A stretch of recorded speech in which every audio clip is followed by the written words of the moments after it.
बात आज की चैनल के कार्यक्रम आर पार में मैं सुरेंद्र चतुर्वेदी आपका स्वागत करता हूं। दोस्तों, अधिकारी कितना भी वक्त कर लें बेकार, एनजीटी का फैसला तो रहेगा बरकरार। अधिकारियों के पास अवैध निर्माणों को तोड़ने के अलावा नहीं है कोई तोड़। आना सागर की बहाली होकर रहेगी। सर्वोच्च न्यायालय ने स्मार्ट सिटी के अधिकारियों को बुरी तरह से लताड़ते हुए एनजीटी के उस फैसले को बहाल रखा है जिसमें आना सागर के किनारे बने 7 वंडर सहित कई निर्माणों को तोड़ने के आदेश दिए गए हैं।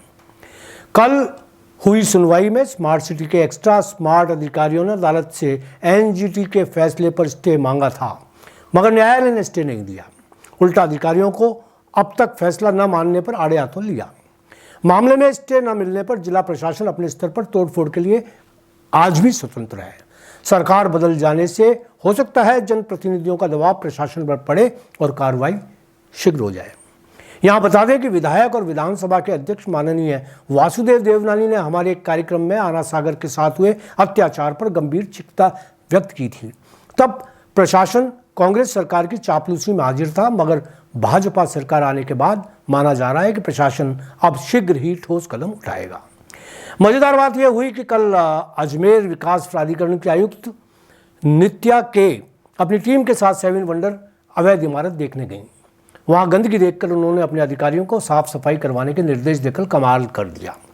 जिस इमारत को एनजीटी तोड़ने के आदेश दे चुकी है, उसका मलबा उठाए जाने की जगह अधिकारी रंग रोशन और सफाई की कवायद कर रहे हैं।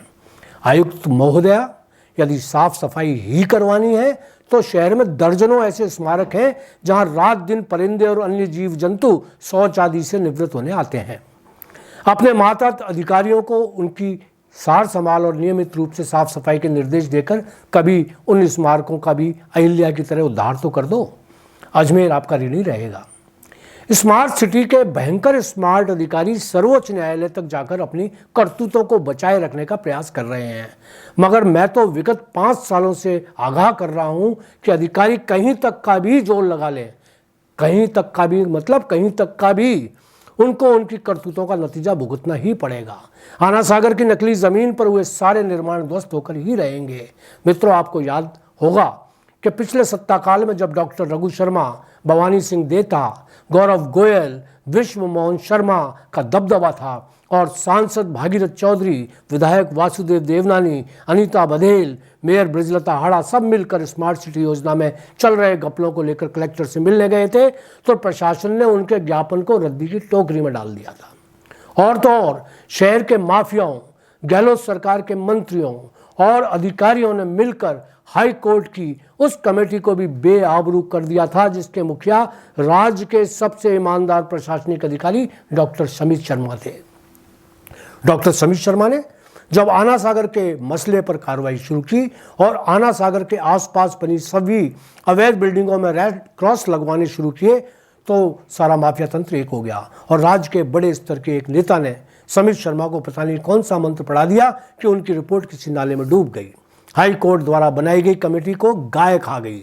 मित्रों, आना सागर झील का सौभाग्य है कि आना सागर के प्रति अपनी सकारात्मक सोच रखने वाले देवनानी जी आज उस मुकाम पर हैं कि वे आज जिला प्रशासन के कान पकड़कर आना सागर को उसके मूल स्वरूप में लौटाने का काम कर सकते हैं और प्रशासन को करना ही पड़ेगा। आज मेरा दावा है कि आज नहीं तो कल आना सागर के हत्यारों को भी सजा जरूर मिलेगी और आना सागर में बने निर्माणों को तोड़ा जाएगा। आज इतना ही, धन्यवाद।